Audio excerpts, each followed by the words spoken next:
5/5 zombie fish. He leaves an Inquisition, delves away a full 6. Stubborn Denial mana is up. At this point, it's just a negate thanks to the Angler. Can you imagine seeing that huge mouth and then that little thing hanging in front of it and going, you know what? I'm going to get him for a better look.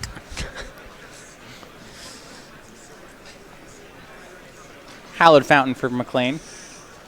So white man on the deck. We have some removal.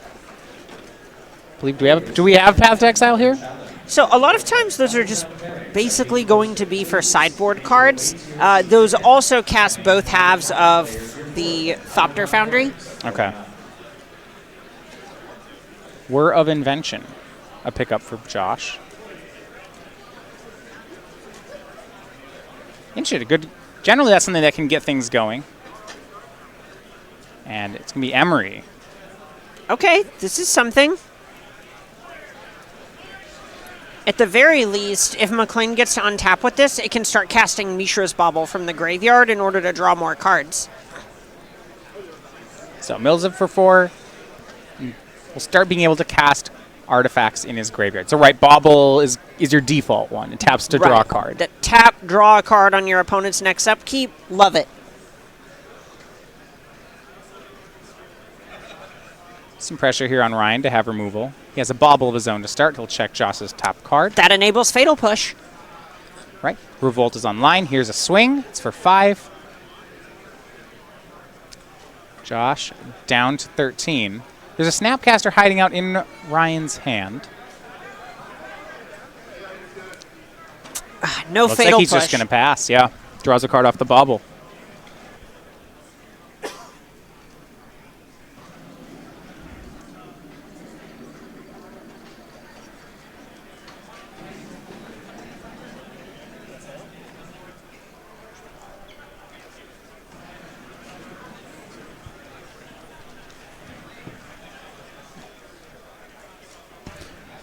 Recast of Bauble from Emery.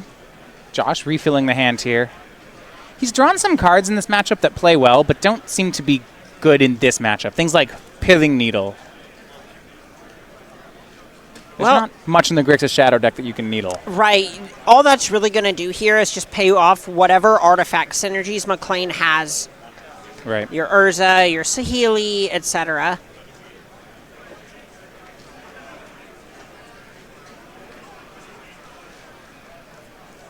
And here, yeah, we see Everflowing Chalice. It's going to be for 0. Mishra's Bauble. And probably he'll pass. a whir coming off the top here. Well, maybe. He actually is going to crack a fetch land before that card draw. Ooh. How about, and he'll get, oh, this is nice, Mystic Sanctuary, and let's put Paradoxical Outcome on top, and then draw it. Wow. I can't. This is a fetchable land. All right. It's really nice. Love it. Is it nice? Yeah, so that draw there was off Mishra's Bauble. So yeah, the outcome is in his hand. It's not too powerful here, right? It's just a draw 2. Could also bounce the Emery. That's true. Which Could will be a draw only 3. be a 1-drop next turn. Because you can replay the artifacts, which would make it only cost 1 blue. And Josh will target all 3. This is with Serum Visions on the stack. Josh would like to return all 3 of his permanents. Draw 3. This is risky territory for Ryan. It gets much harder to pick apart McClain's cards when he has 10 of them. Yeah. At this point, his best defense is just to start attacking. He's hoping to draw his red cards, whether they're... Yeah. He has 2 copies of Temur Battle Rage. All right, this is a stocked Thoughtseize.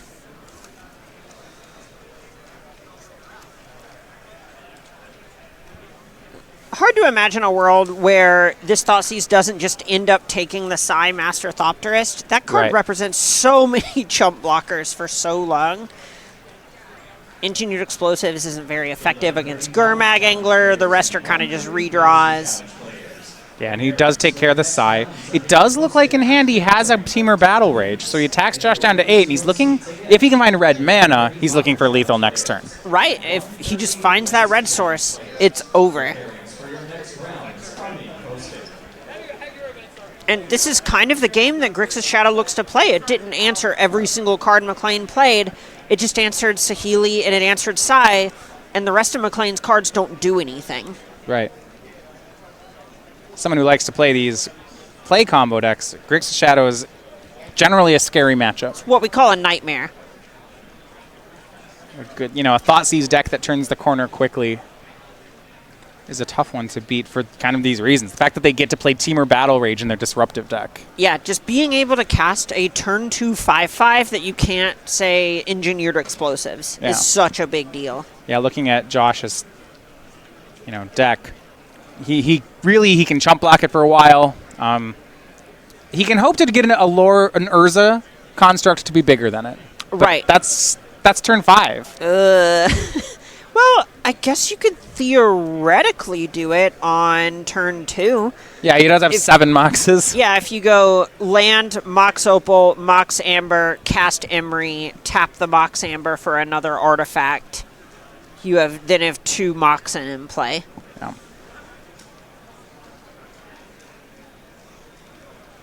So Emery recast and a pass from Josh. He draws another card. Can he survive here? Uh-oh. There's the red source. Uh-oh. Yeah. Uh-oh.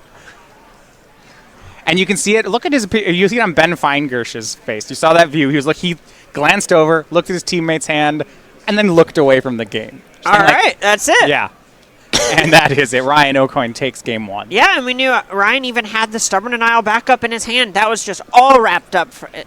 Found the steam vents. Game over. So 1-0 here on Modern. It is Ryan Aucoin picking up the win with Grixis Death Shadow. And we'll look over at the sideboards. This is a tough one here on Urza outcome. Because, it's not very easy just to sideboard in someone who's going to Thoughtseize you a couple times and then make a 5/5. Yeah, a lot of what you're probably going to be looking at are like these Teferi Time Ravelers, maybe Mystical Dispute. Fatal Push is a good way to target Death Shadow, but other than that, you're going to be struggling a little bit. Yeah, I like the Teferi. And outside of that, I'm not sure, even Mystical Dispute, there aren't actually that many cards that you can counter with it in time. Right. Yeah, I guess when you're on the play, it works out a little bit better, but other than Stubborn Denial, maybe Snapcaster Mage, you're not even that excited to really hit very many things with it. Right. It's not the blue cards aren't the ones that are killing you. Exactly. Another result we have on the Legacy match, Andrew Baeckstrom takes game 1 with Teamer Delver. It is a mirror between him and Ben Feingersh.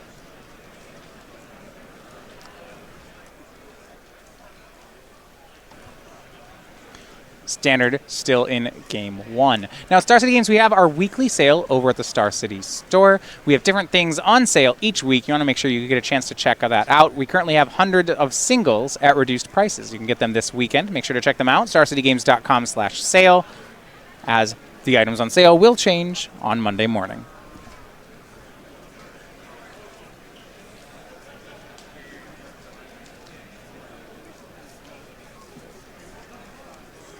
One of our interesting choices when you look at Standard, this is one of the teams that they're still playing an Oko deck, but it's actually not an Oko ramp deck. No, this is something closer to the Simic food deck we've been seeing Brad Nelson champion. He actually has a full primer for it over on the premium side at StarCityGames.com.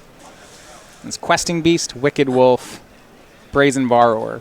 Yeah, just a lot of cards that are great for their rate in this sort of food engine between Gilded Goose and Oko and Wicked Wolf, where it feels a lot like the energy mechanic from Kaladesh, where all of these cards are fine on rate and they kind of do something on their own, right? All of them are a little above rate if we're being honest. But when you start to have multiples of them, it just snowballs in such a wild way. Wicked Wolf becomes this sort of Ravenous Chupacabra, Bristling Hydra hybrid. That's really good. Gilded Goose is somehow a better mana creature. Oko is this unkillable thing because with a Gilded Goose, you just make a 3/3 every turn.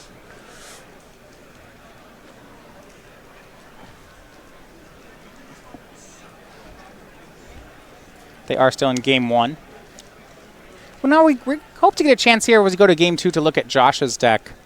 I will say I like what's going on in this. You know, we found a deck in Modern that gets to register 7 Moxes, and I'm interested. Yeah, I honestly, that just has to mean fair stuff's happening. Yeah. we took all the legal Moxes that you can play, and we played them. Is that all the legal Moxes? In Modern.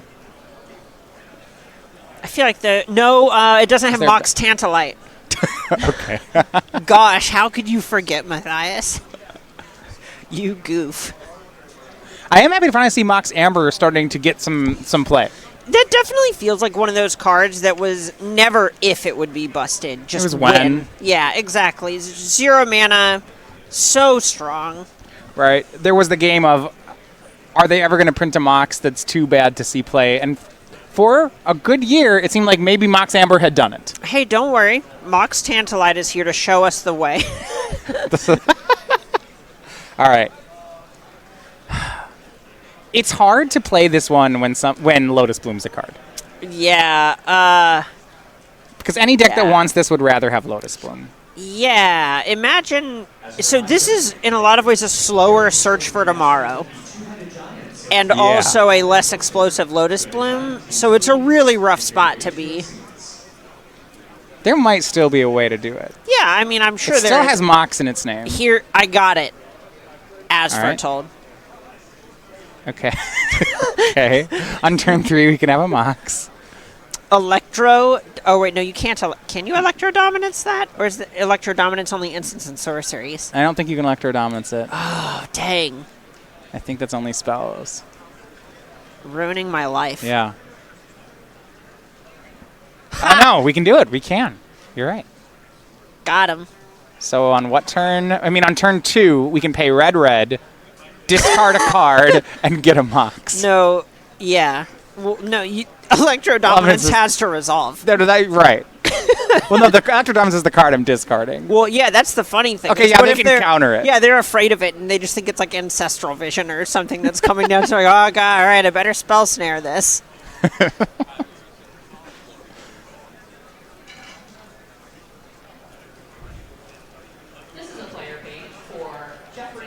Game 2 here.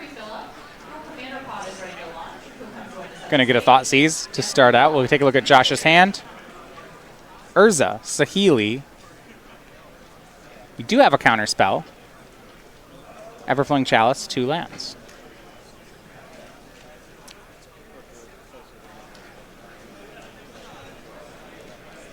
We have Mirrodin Besieged. That one's nice. So that's something that's going to make it a little bit, depending on what McLain wants to do with it, it can either provide a ton of loots or make it more difficult to interact with McLain, which is likely what he's looking to be doing with this.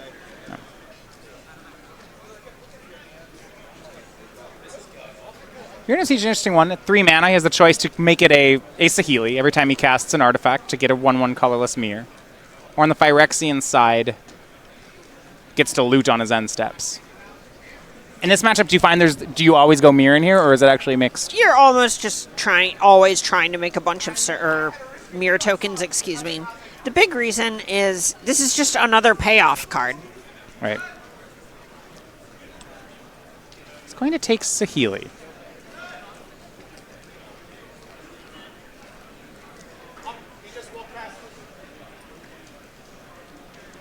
Which kind of leaves Josh's hand.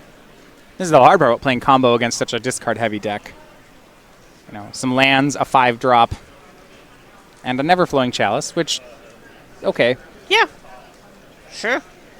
I suppose in Josh's situation, he might just cast Chalice on 1. I was about to say. Let's just ramp. Let's cast ourselves an honest Chalice.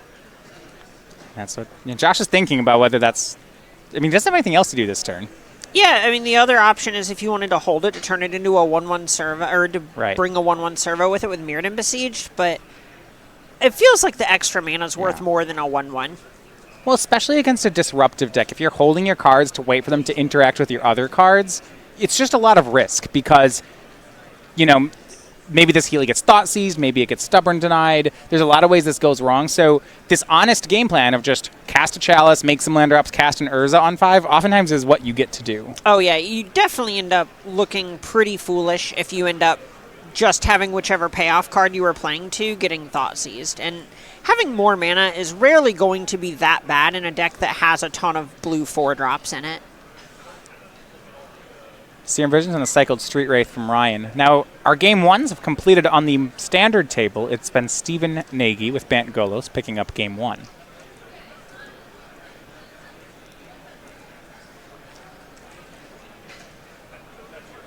Another bauble here from Ryan. He does not have a threat down yet. His turn was just some cantrips. For Josh, another Everflowing Chalice. He can go for a Chalice for 2 if he wants. Also has the Mirrored and Besieged in hand. Yeah, and we could see something like a Dismember from Ryan here with the trigger on the stack. Yeah, looks like it's just going to be Urza. That one, of course, can't be hit by Starmonger now, so it's a safe play. Oof. Brings along a Construct. Currently a 2/2. Hey, this is a way for Ryan's Death Shadows to get bigger. That is something when you play against Grixis Shadow, you don't want to chip shot them. Oh yeah, it is. It's very odd having your opponent effectively lean forward and ask you to punch them in the face. Like, come on, do it. Because of that, do you think Josh holds off on attacking? Probably. So right now, we see Ryan at 14, which is kind of a specific life total. You don't want to put Death Shadow players from 14 to, say, 10. Right. Ryan will do it for him, a fetch shock here. Once they start getting into Death Shadow territory, then you oftentimes help them go farther. Exactly. You see Snapcaster Thought Seize. So Ryan's going to go down to 9 as he Thought Seizes here. Playing with fire a little bit. Mirrored and Besieged is the take, so leaves Josh with a Chalice and a Paradoxical Outcome. Also, possibly playing with fire here? Yeah. These Everflowing Chalices are basically just mock Sapphires when there's an Urza in play. And they pump the Construct. Right. Which matters here. We see an Emery. Ooh, that's a really nice draw. Yeah. It's just a cheap thing to do with your mana. It plays well with Paradoxical Outcome. It's always going to be cheap.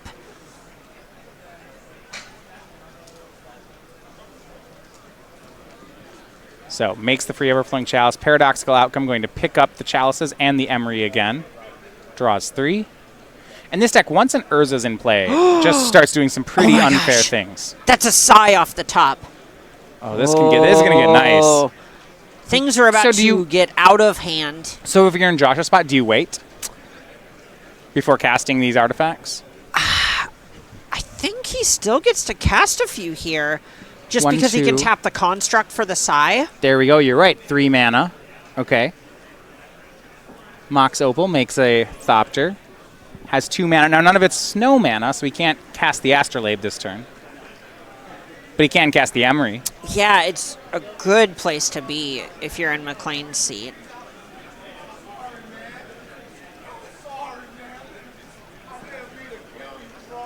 There's the Emery. Gets the token. Emery mills for 4 more.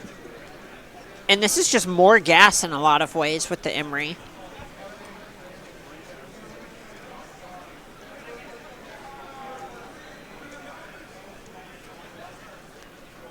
And finally, at the end of things, Urza gets to attack. Oh yeah, this is the spot where unless there's a Teamer Battle Rage coming, it's going to be really hard for Ryan to even punch through this battlefield with a Death Shadow, so just get in. Right, Josh will be casting, well, we look at Emery and Psy, right? There's blockers. Forever. Update, Josh's teammate, Andrew Baeckstrom, takes the match over Ben Feingersh. Baeckstrom the winner in the Delvermere, so they now have one match and hoping for a comeback from one of his 2 teammates. And maybe that comeback will be in Modern. All right. Ryan picks up the cards, so those 2 will be headed to a 3rd game. Yeah, and the thing that I think defined that match, or that game rather, there wasn't a threat from Ryan. Other than Snapcaster Mage, there just wasn't anything that actually... His disruption didn't go anywhere. So let's go back to that first Thought Seize, right? Ryan did have the option to take Urza, but went for Saheeli instead there. So that's a big tell that Ryan didn't have a threat at that point, because something like Urza is going to be killable by a Fatal Push, by a Dismember, and it also comes down later than the Saheeli. So if Ryan's plan is to try and answer the important pieces, and he doesn't have a way to attack Saheeli, that's the card that's going to be the problem there. It looks like he just picked up a couple of Stubborn Denials off the top. Yeah, I mean, to make that a little, kind of got punished a bit there.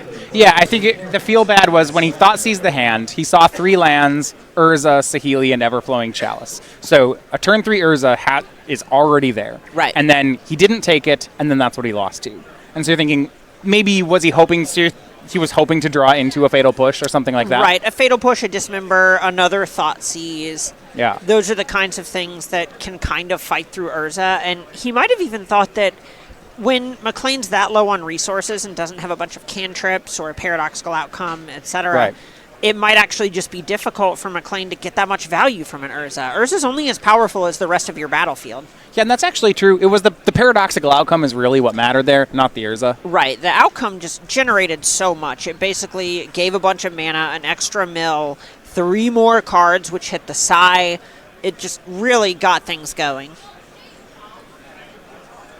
Yeah, Ryan did have 3 Thoughtseize on turn 3, but it then meant the outcome got to resolve, Exactly. and then the game was over. Having to tap out on 3 was just so detrimental for Orion.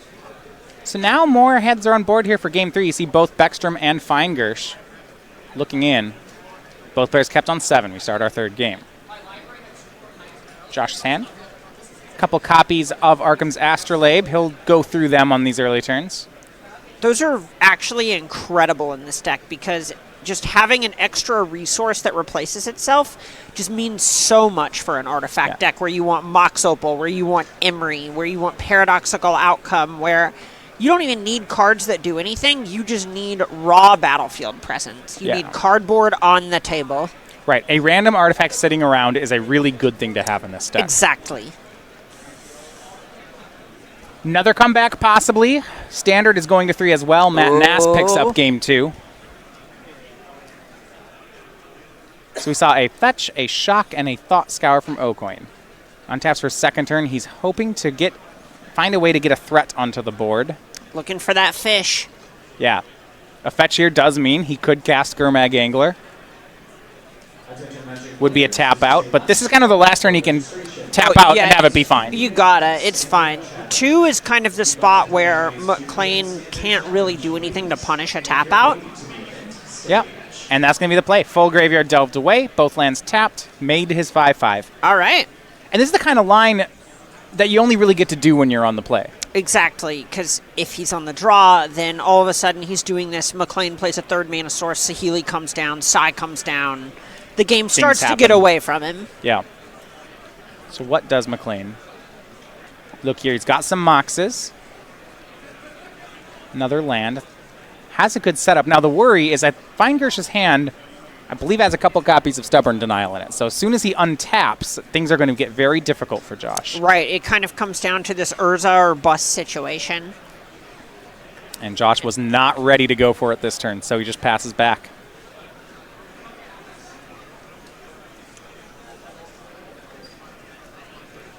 Attack for 5. This is the scary part about playing combo against Grixis Death Shadow. They have a turn 2 5/5, then they have a bunch of 1-mana negates and Thought Seizes. Yep. Snapcaster Mage to replay the important ones. It's just kind of a nightmare. Here's Death Shadow. Might even speed up the clock by a turn. And yeah, you look at the front of the hand, it's 2 Stubborn Denials for Ryan Aucoin. Josh is going to Fatal Push here. I don't even know. I think you have to fire one of them off. Okay. You want to be able to actually do something with these Stubborn Denials and use your mana efficiently. That's what this Death Shadow deck is about. You still have a Stubborn Denial left over. You need to get the game over. Here's Sai. Josh was playing that one slower so that he could get some value off it, and he will. Mox Amber makes the Thopter. Taps Mox Ambers, filters through Astrolabe, makes another Astrolabe. Because Astrolabe's a snow permanent. This works. Another Thopter. An Everflowing Chalice. Another Thopter. Good lord. And Josh will pass. His hand 2 lands on an Urza, but that was a pretty nice turn. We look here. So it's Disdainful Stroke, Thoughtseize, and Stubborn Denial for Aucoin. It's an excellent hand. Disdainful Stroke's not a bad one here. So he starts on Thoughtseize. This is big. Urza and Paradoxical Outcome.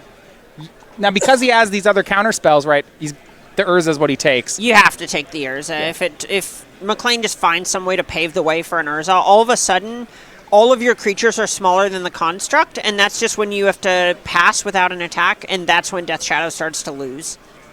And here's the fetch land. Now, what I'll be interested to see is which counterspell he wants to use on this outcome. That's going to be close. Here's the attack, though. Right now, it's a 3/3 Death Shadow. Aucoin can make it bigger, but he does have to be mindful of Josh's counterattack. Yeah, so the awkward thing is if he does make it bigger, the biggest reason to make it larger is if McLain were to put some huge, say, quadruple block or something on Death Shadow, but then McLain would run the risk of losing his Sai. McLain chump blocks both.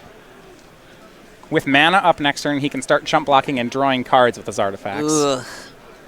Yeah, Ryan has almost everything covered, but doesn't have that fatal push. Right, and I want to point out how important it is that this Death Shadow is on the battlefield. 2 attackers as opposed to 1 attacker is just night and day. It really mattered. A bauble from Josh. That's a pretty good draw. That's just a free resource. That's a Thopter for 0. Nothing bad about that. Josh has some free cards to draw on the board. He can certainly sacrifice those Astrolabes. Yeah, and this is a spot where if that outcome resolves, the game is basically over. Right. Do you think on Josh's side, because Ryan thought seized the Urza, are you just, this outcome is already countered? There's just no way. He's going to go for it. Josh is going to shock for Watery Grave. It's going to main phase this outcome. We'll see which counterspell Aucoin uses. You see him just kind of, he doesn't even point. He just goes, I'll target, or stuff. Can we? I'll just counter this. Yeah, do the thing. Come on. Disdainful Stroke, the last card in Aucoin's hand. Josh, no cards in hand. He's got some waiting for him. That bauble can turn into a card as well as some of these artifacts. So I can work with them to make a card. Right, and I think McLain's trying to figure out if he wants to tap this way or if he wants to sack the bauble now and run the risk of exposing a card to Thoughtseize, right, but have, say, a Fatal Push available on Ryan's turn, or kind of protect it from a Thoughtseize and wait till Ryan's turn to sacrifice the bauble. Yeah, so he's checking in with Baeckstrom about it, and he's going to protect it from Thoughtseize. So he looks at Aucoin's draw. And Josh will get an extra card on his own turn. And, tapping for that outcome means that McLain isn't going to get to sacrifice these Thopters to Sai and draw cards. And I'm interested, if he's going to make 1 block, it's just on Death's Shadow. That's an interesting block. So the Death Shadow's smaller. Right, but it could be bigger. Right, exactly. Heads up block from McLain. Josh draws. He got both his cards there. Yeah. But are they good ones? I see a land. The other one, I believe, is an Emery. Okay. Emery gets around Disdainful Stroke, so that'll work.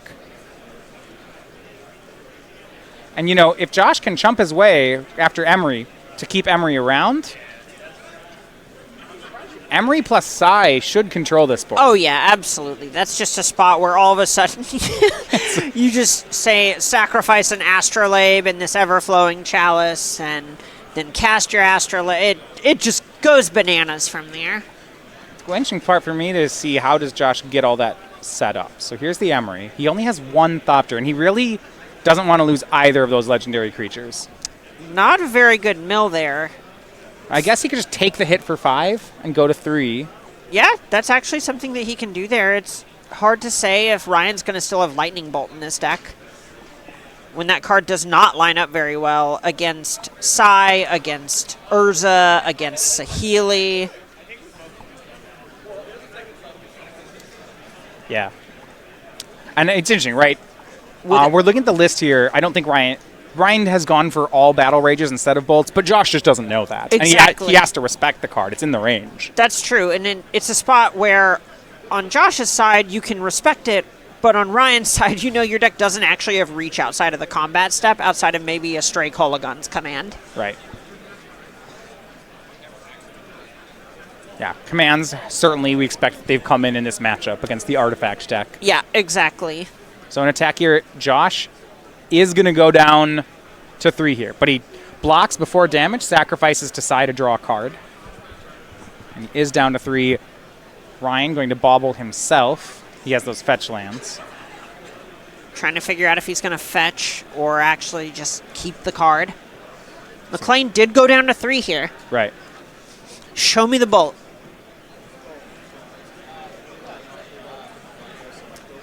I don't think Ryan's going to show him a card that's not in his deck. Open. Pulls on.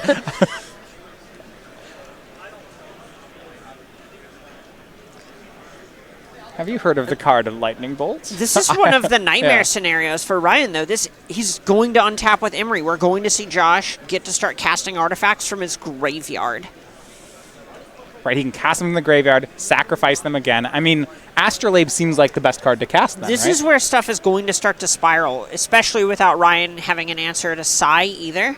Right. A really nice draw off this bobble would be something like a Fatal Push, just to tag the Sai, because if Emery's only cantripping, that's not nearly as threatening as everything coming with a Thopter attached to it. Josh's draw for the turn was Mirrored and Besieged. Ooh.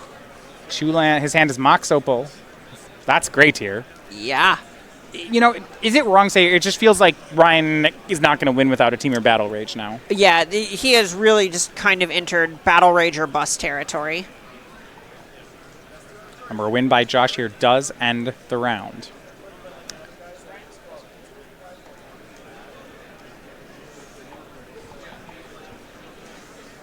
Easiest Stubborn Denial of my entire life. Well, of Ryan's entire life. Mox Opal makes a Thopter. Josh doing a good job. He's fought through 3 Stubborn Denials here. Yeah. Emery gets back the Astrolabe. Astrolabe is cast, triggers, makes a Thopter, and draws a card. Oh, that was a Teferi off the top. That's not bad. Oh my gosh.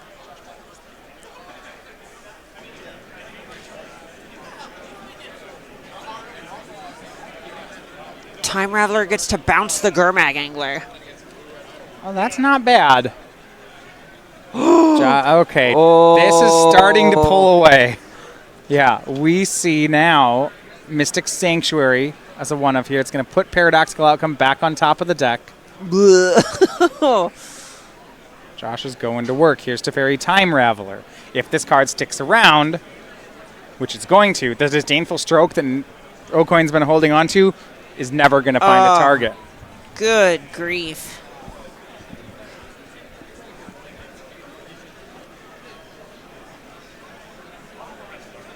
-3 from the Teferi. You can really, yeah, they're going to go for the Angler, I think. Doesn't really, I guess, does it really matter?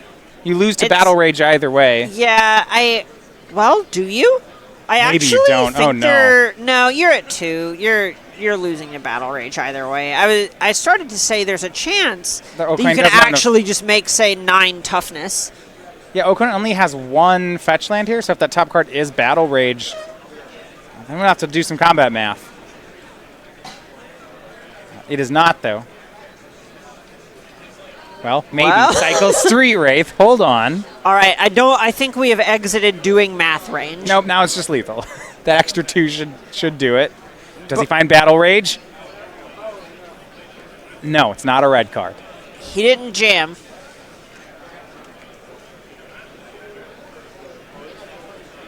He knows McClain's only card is that Paradoxical Outcome.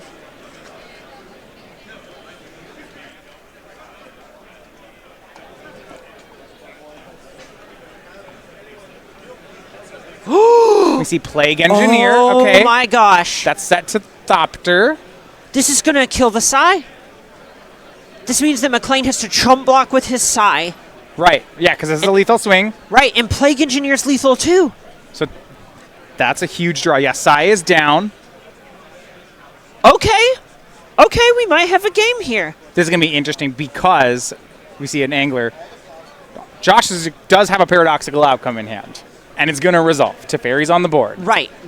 And then we'll see what happens. Yeah, even from there, McClain has some work to do because, a Sai off the top is not good enough. Right. Draw is a land. He can still fetch with it. He's at 2. This is really close. Players in the 1-5 Modern Challenge, your pairings for your next round are being posted. Please make your way to your seats again. Players Trying to suss out what artifacts he actually has access to with this Emery here. Right. Everflowing Chalice, Arkham's Astrolabe, Mishra's Bauble. Somehow it feels like this needs to end with an Urza.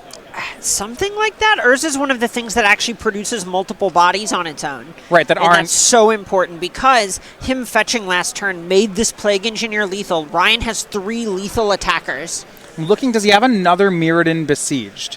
Because if he does that, that makes Mirror instead of Thopters. He only has 1. And it's already in the graveyard. Right, so a SCGPHILLY from here makes, That makes servos. Okay. So he's going to... Those all make different creature types. Love what it. a world. And they're all just 1/1 artifact things. So Paradoxical Outcome going to target, and this is aggressive. It's going to target everything. You gotta. 1, 2, 3. That's a Urza. 6 Urza, a bunch of 0 mana things. I don't know that he found... Urza's a lot of mana. Urza's a lot of mana. Oh, this is going to be a... Yeah, this, So the rough thing is being able to recast things like Astrolabe. So one thing I want to go back to, how do you feel about the Gurmag Angler here? Because Ryan just took himself off of Disdainful Stroke. I think you were supposed to make another attacker there. Okay. That one's kind of tough. Like, Emery is a blocker, so if Josh just makes 1 more blocker, then he gets another turn. Yeah, you can. All right. I'm sold. You also could not stroke through a Teferi. So we start with Mox Opal, Mishra's Bauble, Everflowing Chalice on 0, Opal's online. Mox Amber, why not? These all make mana because Urza's going to enter at some point here. Right, and this is McClain kind of just making sure that he doesn't end up in a spot where this construct trigger lets Ryan do something in response to deal with the Urza. He's already going to have the mana on the battlefield. Right, so that makes sense. The blue mana's locked up. So in this sense, the Urza doesn't even cost mana. Exactly. This is why a lot of why Urza is so powerful. Now to cast it, let's see, he's going to go for Arkham's Astrolabe. That draws him a card. Draws him into a land. So 3 mana and Mox Opal. This is going to be Urza. Heads up play, tapping for the Astrolabe before everything, since it's so hard to actually get an Astrolabe on the battlefield after you tap all your snowlands for Urza. Right.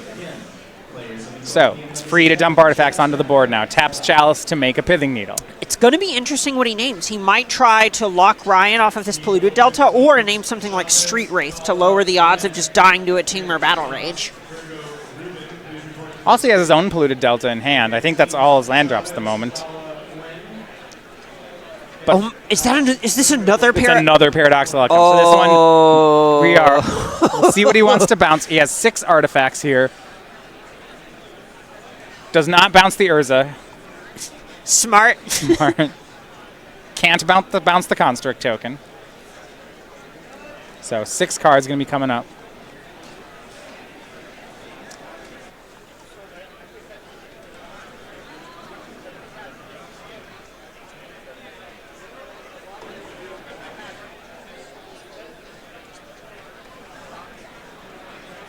So 6 more cards for Josh.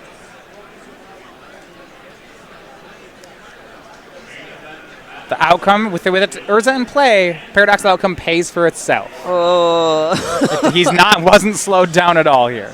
So, believe it or not, McClain still has a non-zero amount of work to do from here. He's still dead on the battlefield. Yeah. Well, he needs to do something right, like get a SCGPHILLY down and then start dumping more artifacts. Right. Right, 1 blue mana floating. So there's the SCGPHILLY. This is exactly what he wanted. Remember, this Mox Amber is tapping to Urza's ability, so this all works out. Right.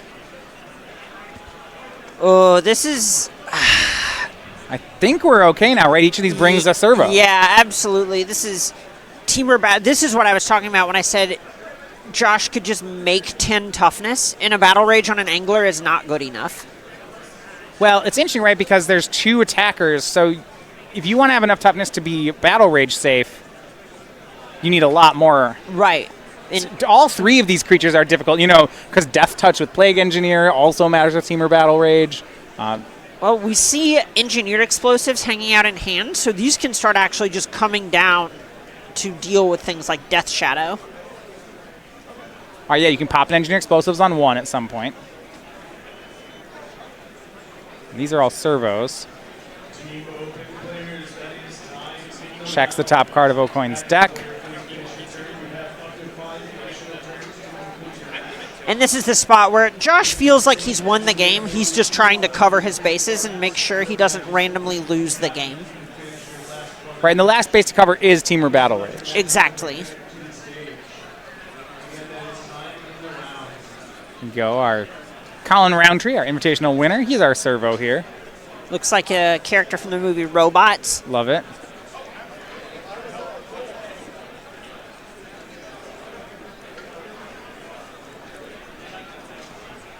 All right. Picks up the Angler, draws a card, so 1 threat taken care of. The white mana was off Mox Opal. Now we get an Engineered Explosive, or an Astrolabe. We're going to get an EE on 1 that you can crack as well. Oh, or maybe just cast a Fatal Push. That would also work. Well, you could do both. Why not take Oh, care of you everything? You could Fatal Push the Plague Engineer. Right. Paradoxical outcome does enable Revolt, I right? think some permanents have left the battlefield this time. Who really knows? A couple. Revolt has been triggered a couple of times. More servos. The engine is running. So what we believe will happen here is engineered explosives on 1. That's the cast. It's with blue mana. He can tap these servos to pop it, which he'll do. Now the Death Shadow's gone. And the Pithing Needle. And the Astrolabe.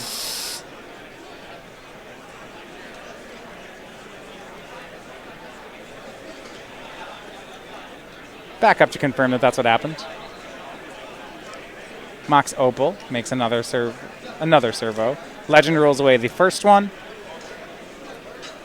Yeah, he's just working through this with Baeckstrom to make sure everything is good. The Opal is Fatal Push on the Plague Engineer.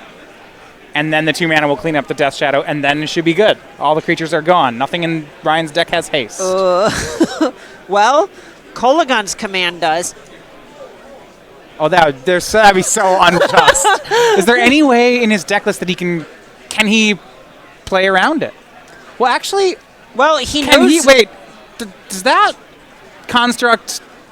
Can it attack?